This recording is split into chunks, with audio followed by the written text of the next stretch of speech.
Blood gases, pH, and buffer systems, Part 3. In this part, we will be discussing the oxygen and gas exchange. It includes the oxygen and the carbon dioxide, the oxygen transport, the assessing of the patient's oxygen status, and hemoglobin-oxygen dissociation. Oxygen and the carbon dioxide. So the role of oxygen in metabolism or cellular metabolism is very crucial to all forms of life. So there, in the cell, particularly in the mitochondria, okay, dyan nangyayari yung mga electron pairs natin from the oxidation of the NADH, the FADH, which are transferred to a molecular oxygen para magkaroon tayo ng release of energy that is used to synthesize ATP from the phosphorylation of ADP. So this is just a basic example of different metabolisms that needs the oxygen.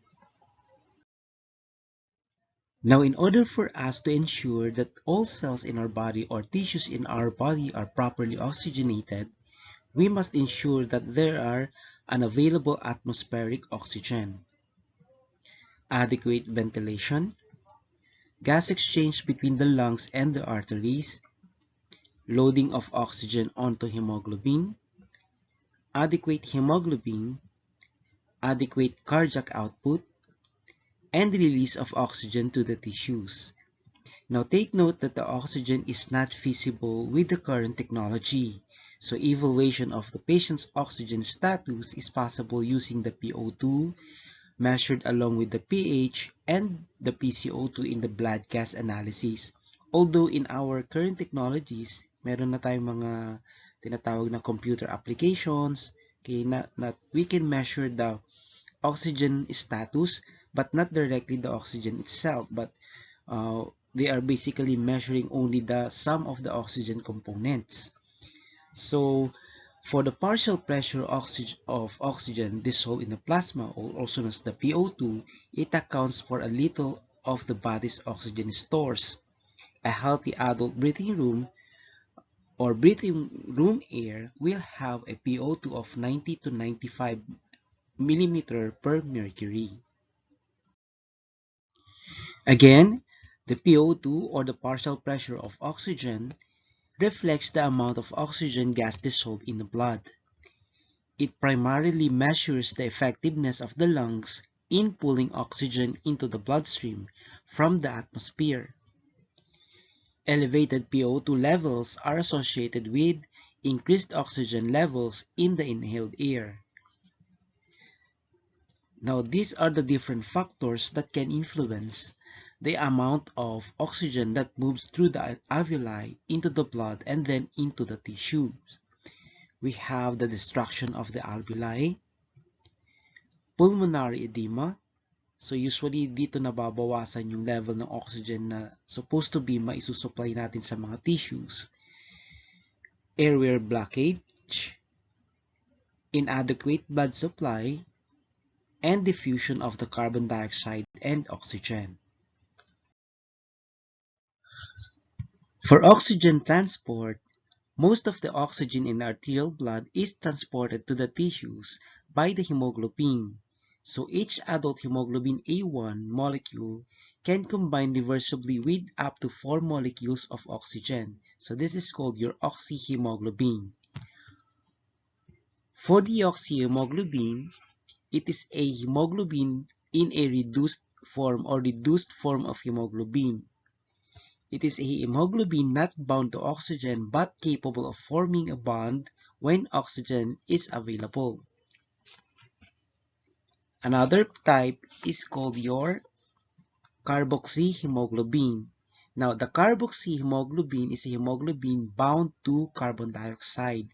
So the bond between the carbon dioxide and hemoglobin is reversible.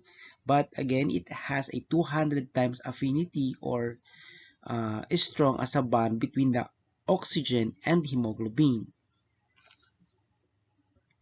Another one is the methemoglobin. So the methemoglobin is a hemoglobin that is unable to bind to oxygen because of the iron that is being oxidized rather than in a reduced state. The actual amount of oxygen loaded onto hemoglobin depends on the following: availability of the oxygen, the concentration and the types of hemoglobin present, the presence of interfering substances such as the carbon monoxide that has a greater affinity than the oxygen, pH, the temperature of the blood, and the levels of the PCO2 and the 2,3-diphosphoglycerate. Assessing patients' oxygen status. As we mentioned earlier, we cannot directly measure the actual level of oxygen in the blood from the patient, but rather we can measure some of the oxygen components. It includes the oxygen saturation, the fractional oxyhemoglobin, the partial pressure of oxygen in the plasma, pulse oximetry, the hemoglobin binding capacity, and the oxygen content. With this formula of oxygen saturation, it is the ratio of oxygen that is bound to hemoglobin compared with the total amount of hemoglobin capable of binding oxygen. The fractional oxyhemoglobin is the ratio of oxyhemoglobin with the concentration of the total hemoglobin in the blood. Using this formula, we can now compute the fractional oxyhemoglobin. One of the most commonly used parameters in assessing the patient's oxygen status is the partial pressure of the oxygen dissolved in the plasma, or the PO2. Here, for an adult blood volume of 5 liters, only 13.5 ml of the oxygen will be available from the PO2 in the plasma, and as compared with more than 1,000 ml of oxygen in the oxyhemoglobin. For every millimeter mercury of the PO2, 0.003 will be dissolved in the plasma per deciliter. The next one is the pulse oximetry. Now, the pulse oximetry is a device that passes light of at least 2 wavelengths through the tissues. So, usually, ito yung nakikita natin sa mga hospitals, especially dun sa mga emergency room. It is used to check kung yung patient natin is nagkakaroon ng continuous tissue perfusion. So, basically, it measures the different types of hemoglobin. So, it does not measure directly the oxygen concentration, but instead, it measures the types of hemoglobin. Next one is the hemoglobin oxygen binding capacity. The hemoglobin oxygen binding capacity is the maximum amount of the oxygen that can be carried by the hemoglobin. So based on this formula, each gram of hemoglobin carries about 1.39 ml of oxygen. And if the total hemoglobin is 15 grams per deciliter and the hemoglobin is 100% saturated with oxygen, the oxygen capacity is to 20.8 ml per 100 ml of blood. Now, the last one that we can use in order to assess the patient's oxygen status is the oxygen content. Now, the oxygen content is the total oxygen in the blood, and it is being determined using the sum of the oxyhemoglobin, or the oxygen that is bound to hemoglobin, and the partial pressure of the oxygen in the plasma, or the PO2. Now, using this formula, for every millimeter mercury of the PO2, a 0.00314 ml of oxygen will be dissolved in 100 ml of the plasma at 37 degrees centigrade. Next is the hemoglobin oxygen dissociation. Now, in addition to adequate ventilation and gas exchange with the pulmonary circulation, the hemoglobin which transports the oxygen to the tissues must release it. So that is why we can check that using what we call the hemoglobin oxygen dissociation curve. Siyempre, dito, ma-check natin kung properly perfused pa yung mga tissues natin, or simply kung na-deliver ba yung mga oxygen sa mga cells natin. Kasi syempre kailangan natin ng oxygen para mabuhay tayo. So how are we going to assess that? Using what we call your hemoglobin oxygen dissociation curve. Before we talk about the hemoglobin and oxygen dissociation curve, let us review or see the different types of oxygen that can be used for assessing patients' oxygen status or tissue perfusion. So first we have the air that we breathe. The air that we breathe contains what we call your FiO2. Your FiO2 stands for fraction of inspired oxygen. So this is basically our inhaled air that contains 21% of oxygen, 78% of nitrogen, and 1% of trace elements. And then we have the arterial blood. In the arterial blood, we have what we call your PaO2. P small a stands for arteries, or we call it the partial pressure of oxygen in the arteries. And then the SaO2 or SO2 or oxygen saturation. So this is basically an oxygen that is bound into our hemoglobin to be delivered going to the tissues or different cells in our body for tissue perfusion or cellular perfusion na tinatawag. And after delivery, we have now what we call your venous blood or unoxygenated blood or red blood cells, because it contains now the carbon dioxide or waste product of our cells, the carbon dioxide.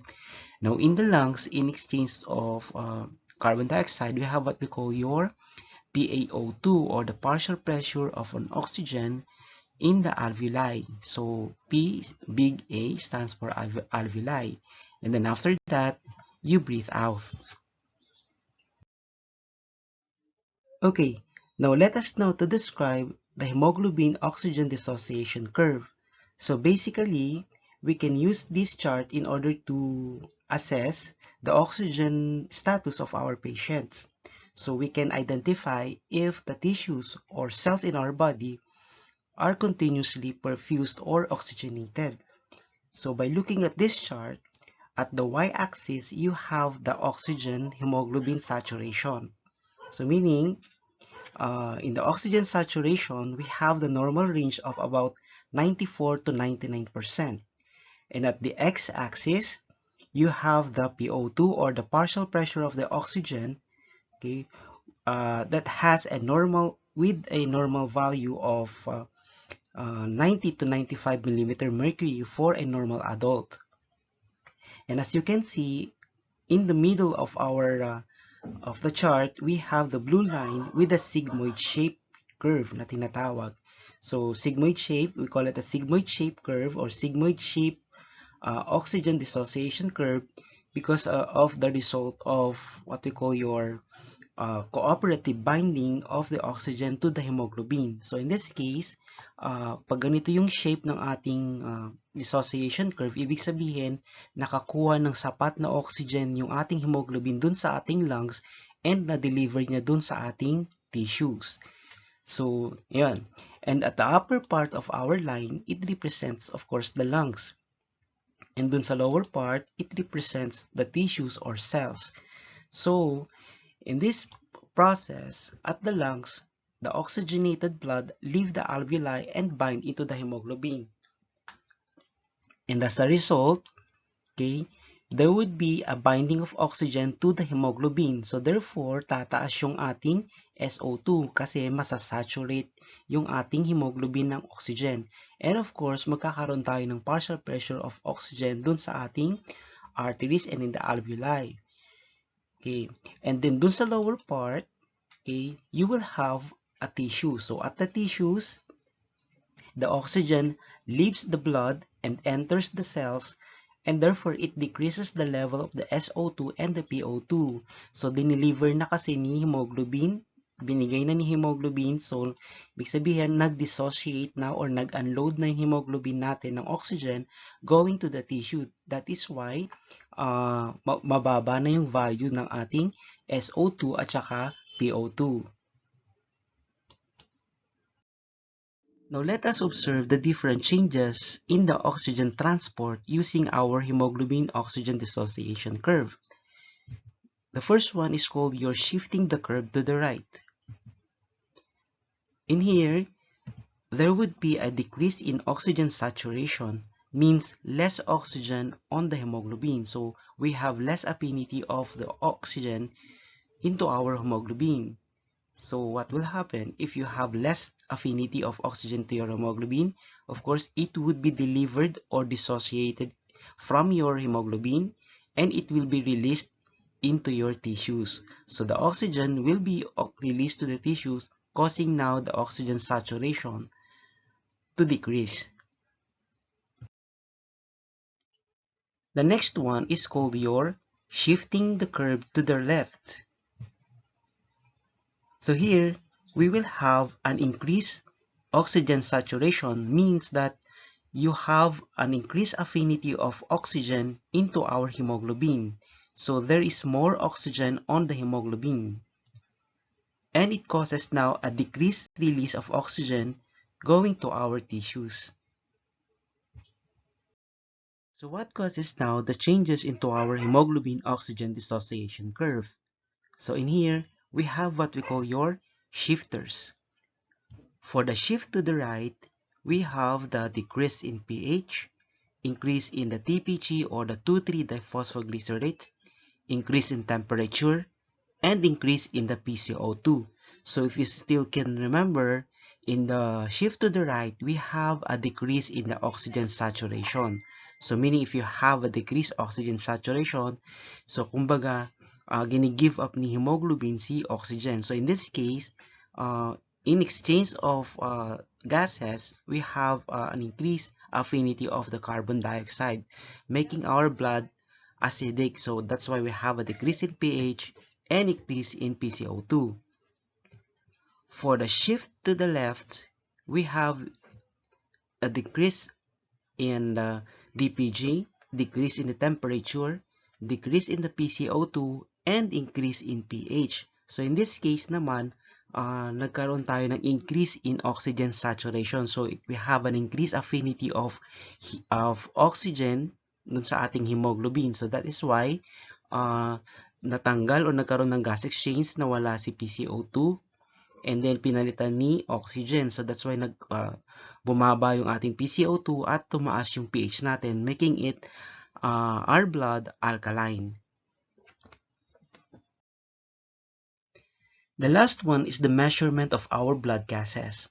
Here we can use the spectrophotometric technique or the co-oximeter, the blood gas analyzers that particularly measure the PO2, the pH, and the PCO2. For the measurement of the blood gases, it is very important to have a patient preparation, timing of the sampling, sample requirements must be secured, and proper analysis. Now take note, in the collection of ABG or collection of the blood sample, it requires a proper training or technique. Kasi since arterial nga siya, medyo sensitive yung collection na ito, kaya dapat trained ang gumagawa nito. One measurement that we can use is through the use of a spectrophotometric or co-oximeter. In this technique, we can measure the actual percent oxyhemoglobin and the other hemoglobin according to the absorbance curve. For the specimen collection, okay, the specimen must be collected anaerobically, so wag natin i-expose sa hangin. And of course, we can use the anticoagulant EDTA for oxyhemoglobin determination and the heparin for pH, the PCO2, and the PO2. Now take note, since hindi dapat siya ma-expose sa hangin, meron tayong ginagamit na specialized syringe. We call it as the pre-heparinized syringe. Ito kumbaga meron ng anticoagulant dun sa loob ng ating syringe. And then after collection, okay, so dapat ilalagay natin yun sa ice. So the blood sample or the arterial blood must be stored dun sa ice kung hindi natin mararan agad in order to minimize the leukocyte metabolism. And also, the cooling effect increases the solubility of the oxygen in the plasma, and it increases the oxygen hemoglobin affinity. So, gauge ng needle natin na ginagamit dito, usually nasa 20 to 23 lang siya. So, dapat mas maganda, mas maliit pa kasi take note, masakit ang pag-collect ng arterial blood. For blood gas analyzers measuring the pH, PCO2, and PO2, most of those machines use electrodes as a sensing device. One example is the PO2 that uses an electrode known as the amperometric or the amperometer. For the measurement of the PO2, an electrode known as the Clark electrode measures the current flow that is related to the amount of oxygen reduced at the cathode. For the Clark electrode, sources of error must be considered in measuring the PO2, like for example, the protein buildup, the bacterial contamination, the increased WBC count, and incorrect calibration, because it may interfere with the different testing and measurement of the PO2.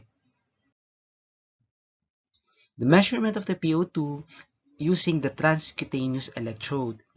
In the transcutaneous electrode, it measures the oxygen diffusing from the capillary bed through the tissues to the electrode.